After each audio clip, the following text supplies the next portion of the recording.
about how we can overcome these challenges, even if we might think we can't apply these things in our own classroom. We can definitely do that. They can definitely see some success there. Follow-up question to that is how did this experience impact your work going forward now as a teacher? Oh gosh, this changed my life because I brought it to my district, and the district saw how wonderful, how impactful this was, that they created an administrative position for me. So I went to the dark side, administrators. Thank you for sharing. Okay, this next question goes to Mr. Kennedy. So you are a STEM educator in an engineering-focused school. So could you please share a story about how implementing a transdisciplinary program, for example, the Young Innovators Challenge, influenced student engagement or achievement? Okay, we're kind of the opposite of this one right next to me, so to follow her, we're like the complete opposite end of the spectrum, where we're like the kids that are like fighting over with mom over the fact that they got a blue iPhone when we have a black one.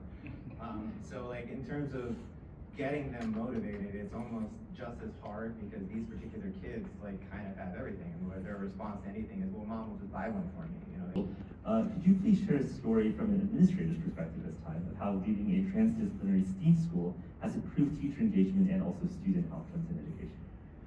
Yeah, so I started Sanders Memorial was the first ever Pasco County STEAM magnet school. So one of the things that we talk about was to be different. So the superintendent came in and said, "You gotta be different."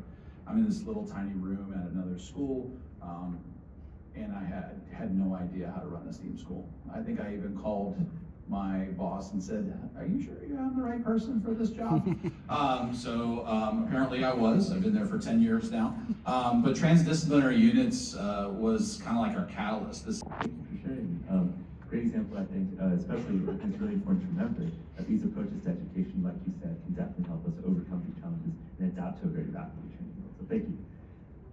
All right, next round of discussion. We're going all the way back to the beginning now. We'll go back to the beginning. So this round of discussion focuses on how do we cultivate an innovator's mindset? How do we actually get our students to actually develop this sort of mindset that helps them in this approach to education? So we'll start again with Ms. LAWLOR-KING. So the question is that innovation often requires taking calculated risks. Could you describe a situation where you or your team took a risk in implementing a new idea or strategy in the classroom or beyond, and how did it pay off, and maybe what did you learn? So I think invention and innovation education is a risk because we've got to teach to what's on the test, and we are being evaluated by what's on my students' test scores. And when you do invention education and innovation, there's no test for that. The test is how much work did you put in it. So when I was tasked to bring invention education to my own classroom in my own district, and the kids were doing so well with it, all of a sudden my principal— Really important part of it in meeting students where they are, so thank you very much for sharing. Okay, last question to Dr. MEEHAN. So agility in thinking is crucial for success in innovation. Can you tell us about a time when you have to pivot quickly in response to a challenge or new information, and what was the outcome and what did it teach you? So this was something so simple. So I also went to the dark side and went into administration. I've since left that. That's another story for another day. So I get it.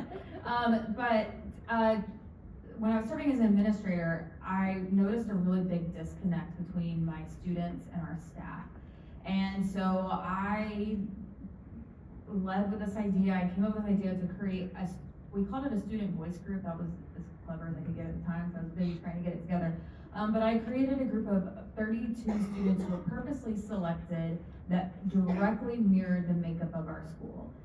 So they, in terms of gender, race, sexuality, in terms of their attendance rates, their GPA, their referral rates. So I had students who, in the room, who had previously been arrested, who probably had 12+ referrals, right next to someone